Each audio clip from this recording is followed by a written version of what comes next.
Alright, so today we're going to start chapter 8. So we're going to look at 8-1, which is your geometric mean.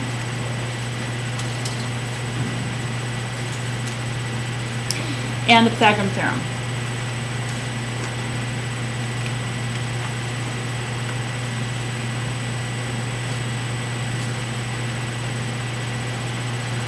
So we're going to do more work with right triangles, essentially. The geometric mean is not what you think of. That a normal mean is that you line up all of your data items from smallest number to largest number. Or actually not for the mean, right? The mean's your average. So wouldn't you add them all together and divide by the number of items you have? That's not what the geometric mean is. So geometric mean's different.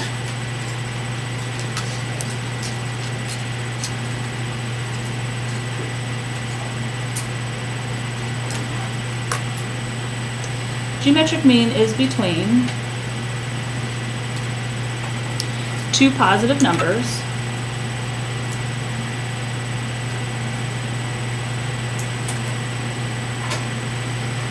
and we're going to call those A, if I can spell today, A and B, where X is the positive number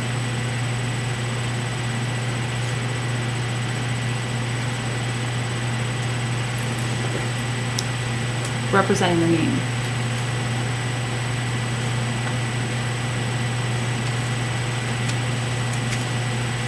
So I'm going to draw a picture, and we use proportions to find this geometric mean. So A is 2x as x is to b. So x is what we call the geometric mean. It is a number that is in between these two numbers here, a and b.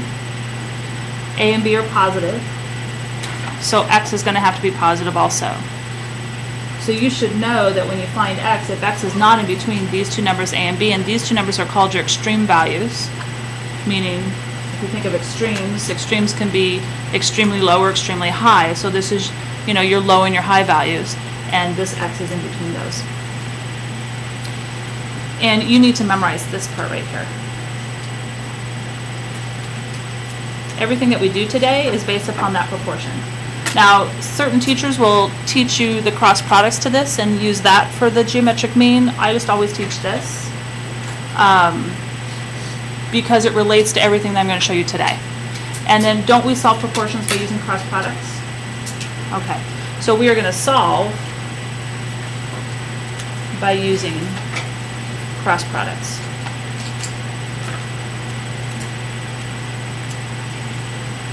So if I were to use cross products, I would have x times x is x squared equals a times b is ab. So your geometric mean squared is equal to the product of those extreme values a and b. So then to find your geometric mean, which is x, wouldn't you take the square root of both sides? Right? So x is equal to the square root of ab. Normally when we take the square root of both sides, we do a positive and a negative square root, but what did I tell you that x was going to be?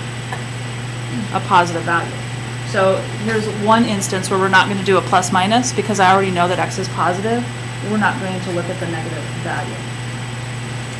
So you could memorize this or this if you wanted to. Either one of these, this one, or this one, are going to get your geometric mean. I will always set it up this way. So there are different geometric means in a right triangle, which I'll show you here in a minute, which things could be a geometric mean. And if you always set this up, these will come in naturally when you use the cross products. So before I show you geometrically what it looks like, let's just go ahead and practice this first. You're going to have a couple of questions on your homework that look like this. So example 1. Find the geometric mean, and this is all the question will say.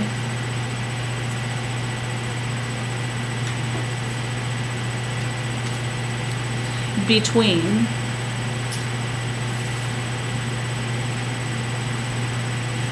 $5 and $25. Well, I see some important phrases here. This is all the question's going to say to you. There's not going to be any picture associated with it. The important thing that they said here was geometric mean. What did I say the geometric mean was going to be? It's going to be between two numbers, and here's the two numbers, 5 and 25, right? But what else did I tell you the geometric mean was? Positive. And what else were we letting it be? X. So the geometric mean is X. 5 and 25 are A or B. It doesn't matter which is which. So we're going to let 5 be A, and we're going to let 25 be B. It doesn't matter which is which. But I will start off with the general A is to X as X is to B. And then you're going to plug in what you know. I know that A is 5. I don't know X. And I don't know the other. Both X's are the same. And then I know that B is 25. So this is the equation right here that I'm going to set up given that information. But I use that general formula that I gave you earlier. Now all I have to do is cross multiply and solve. So if I cross multiply, I get X times X is X squared equals, and if I were you, I would not fully multiply this out. I would leave it as 25 times 5. Why? Why would I not multiply it out? We're going to take the square root of both sides, right? So when I take the square root of this side and the square root of this side, you're going to have to break apart that number anyway. So why do extra work? Why multiply when you're going to have to break it apart again anyway? So the square root of X squared is what? X equals, break this apart, I've got a 5 here, which doesn't break apart any further, and then 25, isn't that a perfect square? What's the square root of 25? So the square root of 25 becomes 5. I can't take the square root of 5, so it stays underneath the radical. So my geometric mean is 5 rad 5. If I were to find its decimal equivalency, which I'll get out my handy dandy calculator. So if I want to find the decimal equivalency, I've got 5 times, actually I'm going to do it backwards. I'm going to take the square root of 5. So there's the square root of 5, and then I'm going to multiply that by the 5 out in front.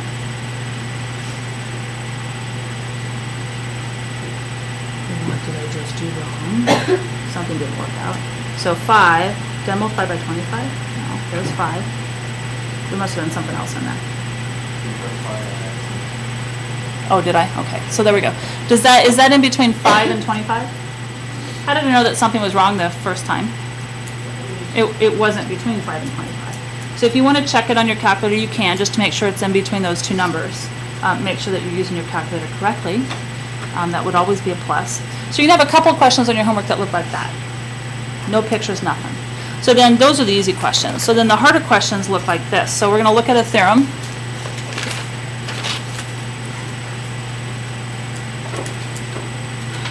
So theorem 8-1.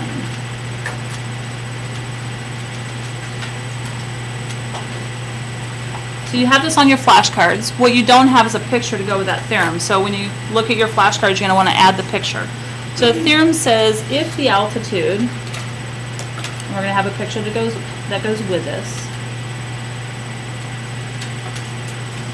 is drawn from the vertex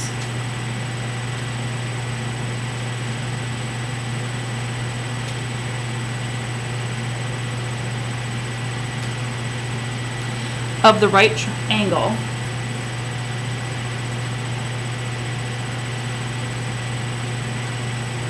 of a triangle, so we know we're talking about a right triangle, to its hypotenuse,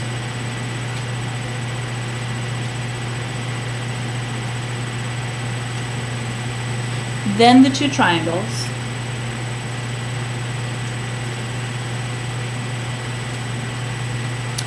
formed are similar to the given triangle.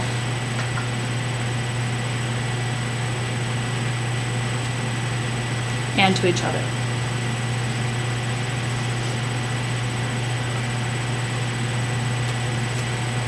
So write that down, and we're going to draw the picture that goes with it.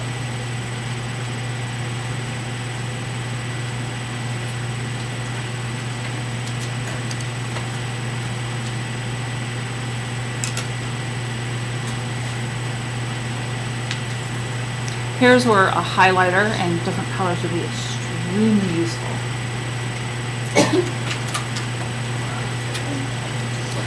So we have an altitude that's drawn from the vertex of the right angle of a triangle to its hypotenuse. So I'm going to draw a right triangle where the hypotenuse just happens to be what it's sitting on.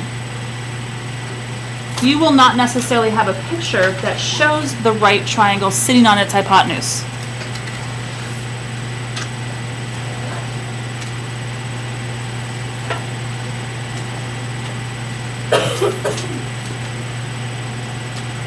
Let's assume that this is my right angle. Whether it is or not, let's assume it is. So there's my right triangle. I want to draw an altitude from the right angle. Wouldn't this be the hypotenuse? Isn't the hypotenuse always across from the right angle? The hypotenuse is always the longest side. It's always across from the biggest angle. The biggest angle in any right triangle is always the 90-degree angle.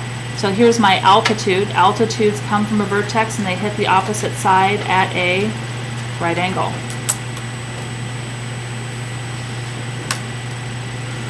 So this right here is my altitude.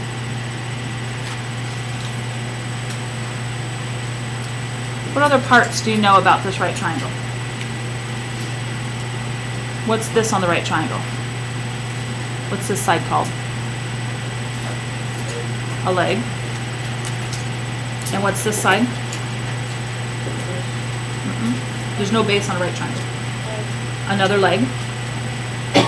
And then this whole thing is the hypotenuse. Okay? And so we've drawn an altitude from that right angle all the way down to the hypotenuse. The geometric mean only works when you have the altitude drawn from the right angle of that triangle to its hypotenuse. So then here's what happens. This theorem is saying that this triangle right here, and let's put some letters to this. So let's call this A, and let's call this B, and the right angle is C, and then we're going to call this place where the altitude is hitting the hypotenuse D as in dog. So triangle ABC, the big triangle, is similar to each of these two little triangles. And mind you, this is the right angle on the big triangle. Wouldn't you agree that D on both of the little triangles are the right angles there? So shouldn't point D correspond to point C in my similarity? Okay, so let's look at this one right here. Let's use AA similarity. Don't they both overlap at A? This little triangle overlaps with the big triangle at A. So don't they have A in common as a congruent angle? So for this triangle, A corresponds to A. We know D corresponds to C. So what goes in the middle? What's missing? C. We know those two angles are congruent by AA similarity. That's one of the reasons why this theorem says that. And then same thing with this triangle, also by AA. Doesn't the small triangle here overlap with the big triangle at angle B? So B should correspond to B. So here's B on the big triangle, so I'm going to put B in the middle on this smaller triangle. This is the right angle on the smaller triangle, angle D. C is the right angle on the bigger triangle. Shouldn't they correspond to each other? And so D is going to go here. What's missing to go here? What's missing? C. So all three of those triangles are congruent by AA similarity. That's the last time you need to really pay attention to that. So that theorem is just saying because of that we can now do the following things. First of all, I need you to understand that these parts that we're going to highlight, this leg, and this altitude, all of these things highlighted in pink could be the geometric mean. So that geometric mean, A is to X as X is to B, that X value is represented here as either the leg of the right triangle, one of the two legs, or the altitude. That value of X that's on a diagonal to itself in that proportion visually, it's one of those three pieces on the triangle. All right, so it brings us to another theorem, and it brings us to your other two most important equations or proportions that you're going to end up solving. You're going to use these constantly. So theorem 8-2 and 8-3 I've put together. And it says in the figure above,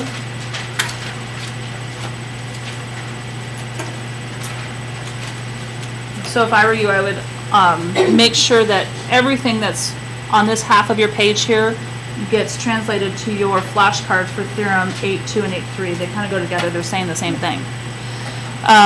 The altitude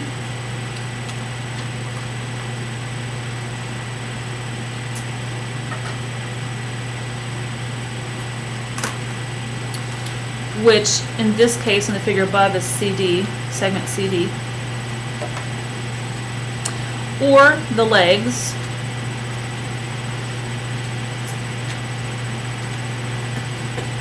which in this figure would be segments AC or BC,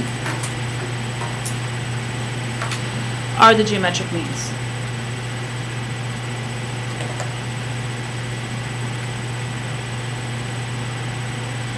Now, the explanation on your flashcards is far more technical than what I just wrote here.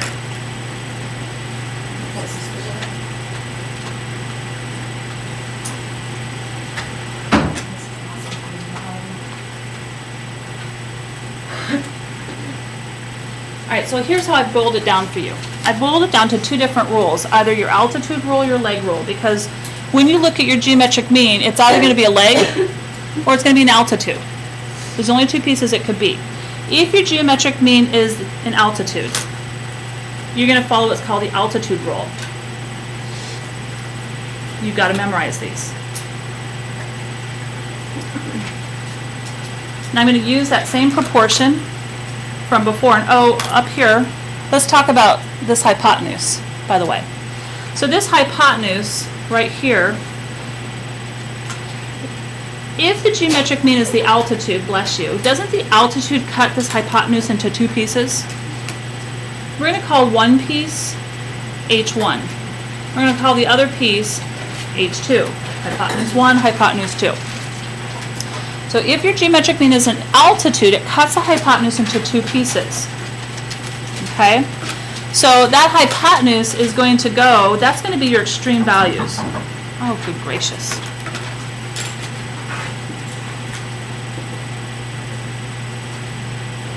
Have a seat. I'll be with you in a minute.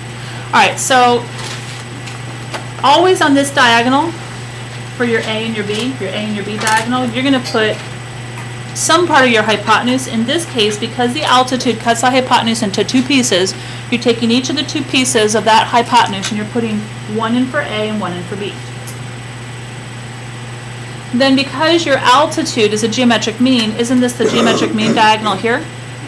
You're going to put your altitude here.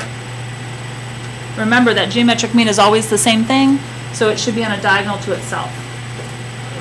On this diagonal, you're either going to have a leg or the altitude measurement. When it's the altitude, the other diagonal is your hypotenuse 1 and hypotenuse 2. Why? Because the altitude cuts that hypotenuse into two pieces. You're going to see why I'm emphasizing this in a minute. All right, so that's one rule. The second rule is your leg rule. It looks slightly different when it's a leg. We're going to go back up here and we're going to name our legs differently than leg and leg. We're going to name one leg 1. I'm going to name the other one leg 2.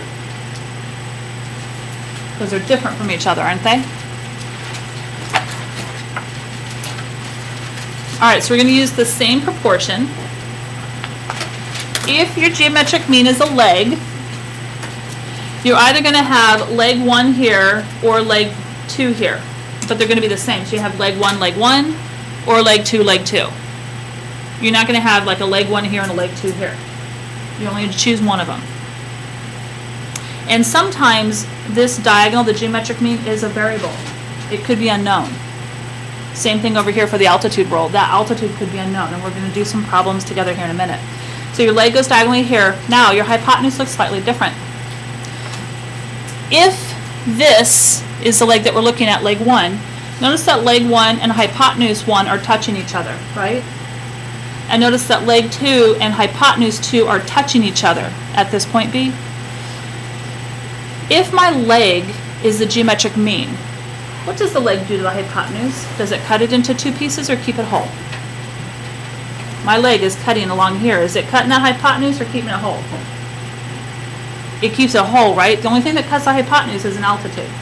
So because it keeps your hypotenuse whole, the whole hypotenuse, h1 plus h2 goes here. That whole hypotenuse goes here.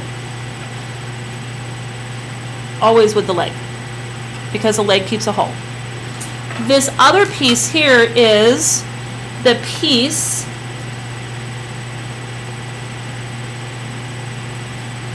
that's P-I-E-C-E, in case you can't read it, of the hypotenuse that touches the leg. This is either H1 or H2. It's going to change. If this is leg 1 here, then this will be H1 here. If this is leg 2 here, then this will be H2 here. Because if you go back and look at that picture, if this is my geometric mean here for leg 1, it touches H1. So H1 would be down here. If this is my geometric mean right there, leg 2, doesn't it touch H2? So H2 would be here. In both of those cases, whether it's leg 1 or leg 2, this will always maintain and be the same. You'll have your full hypotenuse here. What you won't do is split that up and put H1 here and H2 here. You will not do that. That's only if it's an altitude. So you got to memorize this. So it's your job to memorize these. So I've helped you try to figure out a way that it makes sense. In other words, the altitude cuts the hypotenuse into two pieces. So the altitude is a geometric mean. It goes on the geometric mean diagonal. It cuts the hypotenuse into two pieces, so your two pieces get split. One goes here, one goes here. However, your leg does not cut the hypotenuse at all. It keeps it whole. So your entire hypotenuse, H1 plus H2, is here. And whichever, H1 or H2, whichever piece touches your leg, that's the piece that goes here. Okay? You ready to apply it? No, not really. I'm still half asleep. All right, so let's look at how it's applied. So make sure you have that page available. So example 2.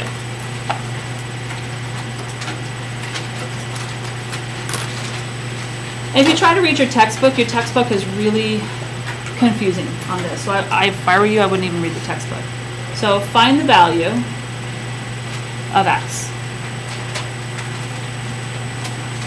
So here's our picture. I'm going to kindly start you out with a right triangle that is sitting on its hypotenuse so that you don't have to redraw it or look at it differently.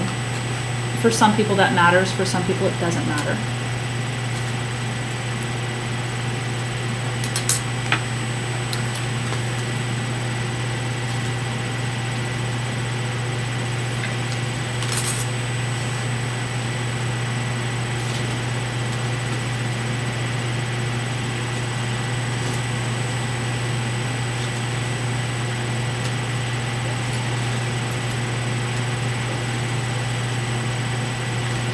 So this is what you've been given.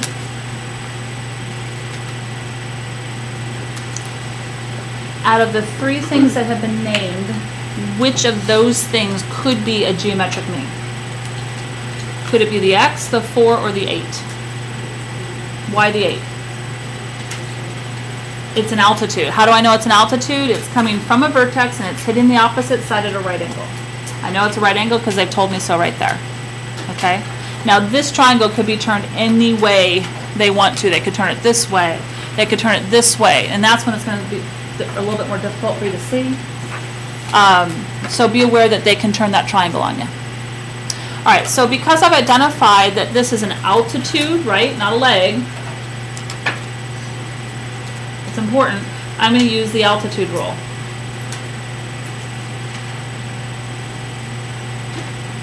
So look back at what the altitude rule says.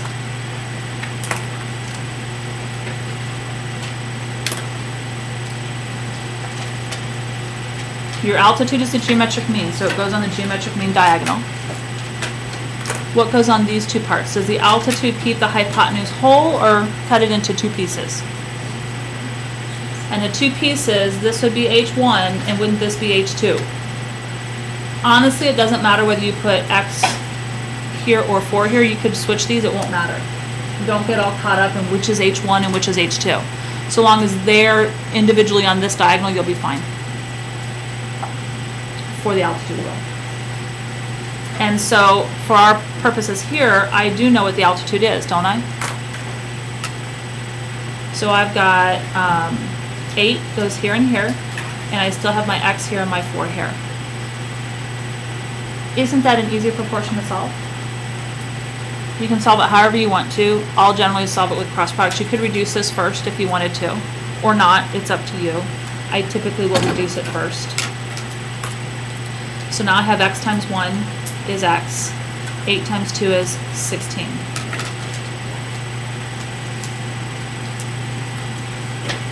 Is 8 in between 16 and 4?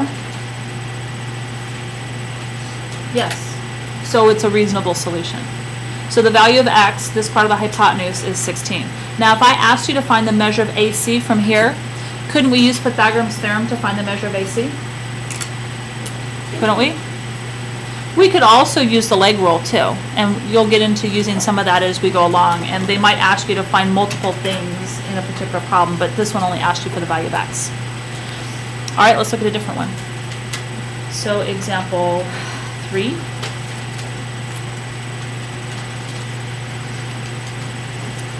Find the value of X.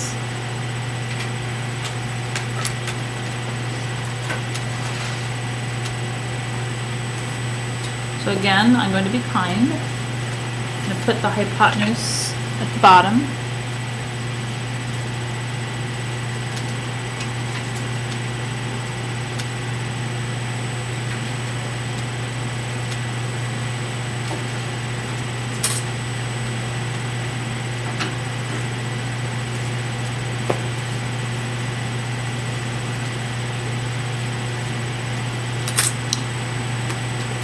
This time you're given, this is 2, and this is 8 from here to here, and this is X.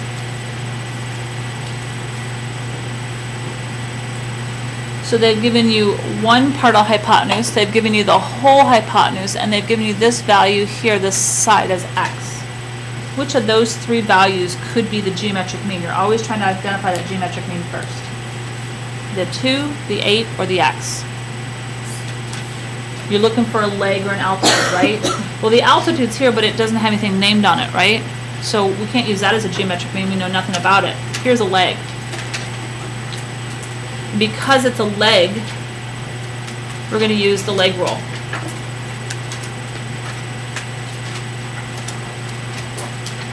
Okay? And so the leg rule says that you put your leg that they've given you on the geometric mean, and in this case this happens to be leg 2, doesn't it? That's leg 1, that's leg 2. And so does the leg keep the hypotenuse whole, or does it cut into 2 pieces? It keeps it whole. So the whole hypotenuse, H1 plus H2, is here, and then the piece of the hypotenuse that touches that leg is here, and so in this case it would be H2. Now, they gave you H2, didn't they? Isn't this H2? Do you need H1 for this formula? You don't. But what if we swapped it? What if I had given you this as 2 and the whole thing is 8? Well, now I need that, right? How would you find the missing hypotenuse? Missing piece. The whole thing is 8 and that's 2. What's this one? 6.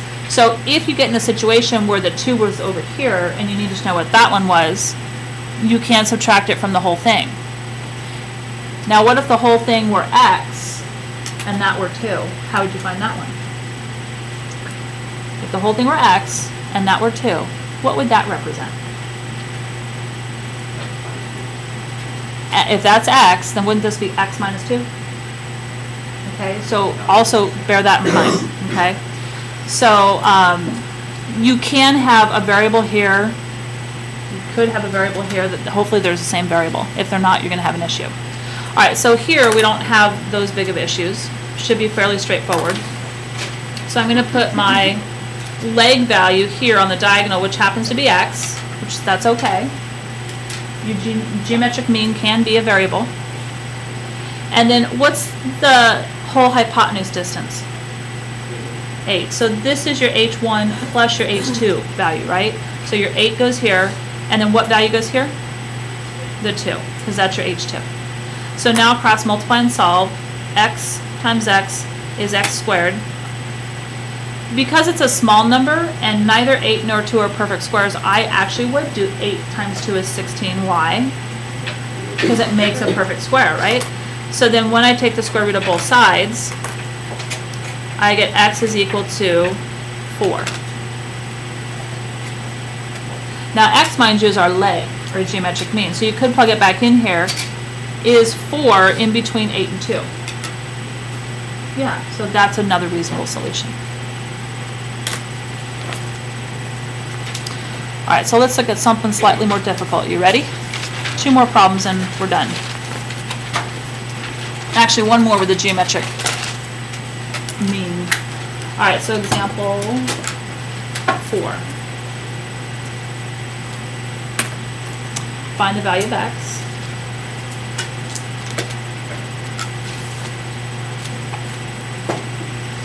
So I'm going to change up the picture a little bit.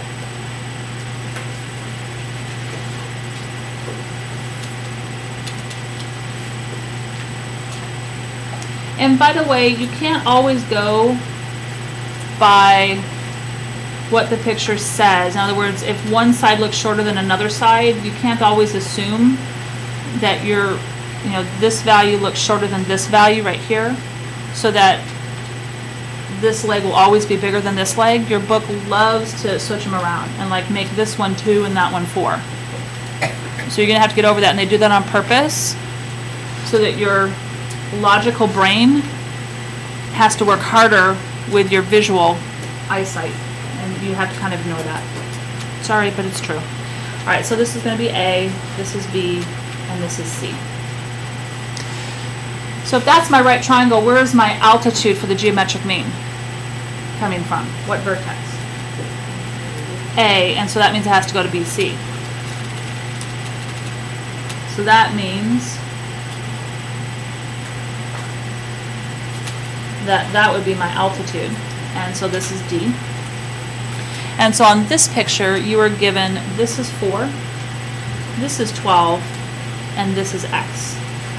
So I want to give you some time to decide what piece is your geometric mean. Is it the 4, the 12, or the X? What rule are you going to use, and try to set it up.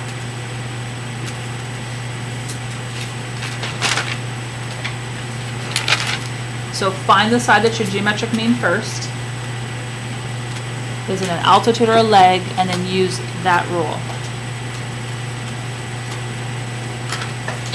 Bless you.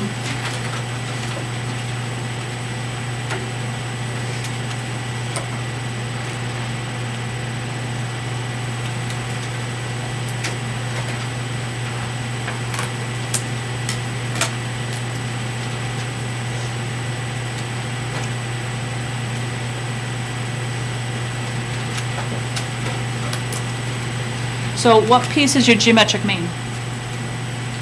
The 4, the 12, or the X? The X. And what part of the triangle is that? A leg or an altitude? A leg. So you should have identified that this is your geometric mean, right? So the leg is your geometric mean. Doesn't that mean we're using the leg rule? So I call this leg 2.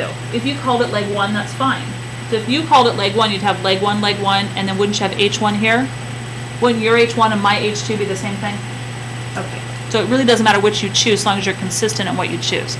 I chose to make it leg 2, so therefore that's H2. Because whatever touches leg 2 is H2. Whatever touches leg 1 is H1. So then my leg rule looks like the leg is on the geometric mean diagonal to itself.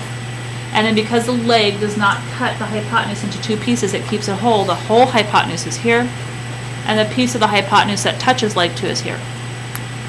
So my equation is actually 4 plus 12 here. If you wanted to write 16, or yeah, 16, that's fine.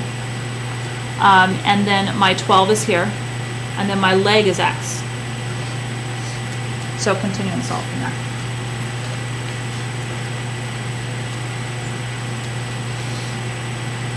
And here's a situation where I probably would not multiply everything together. I'd break it down into its primes or its perfect squares. It's your choice.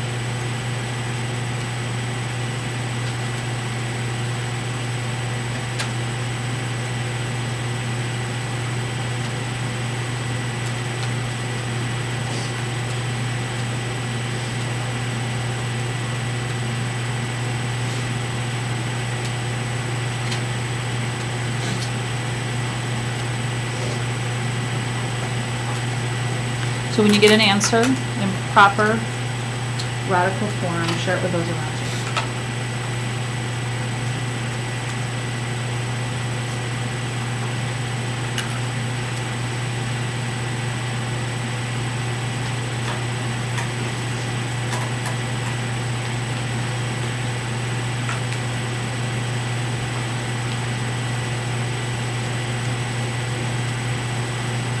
When you get an answer, talk amongst yourselves. I know you're half asleep, but you can do it.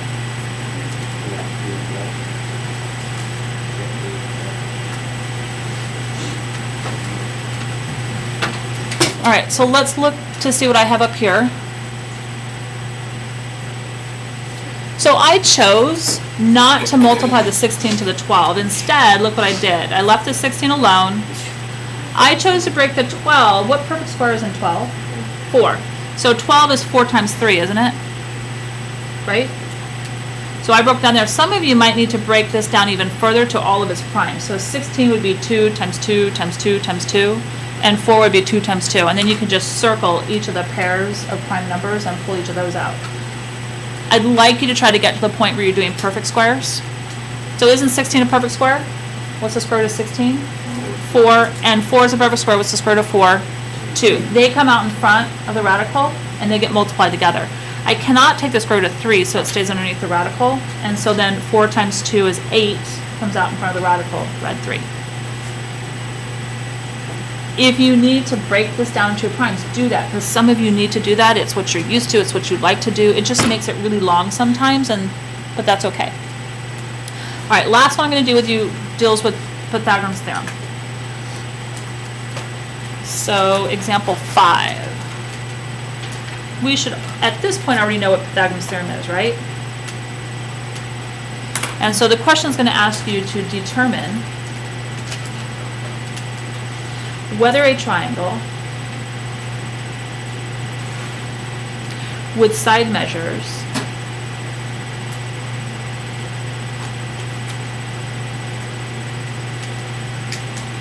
of 40, 96, and 104 forms a right triangle.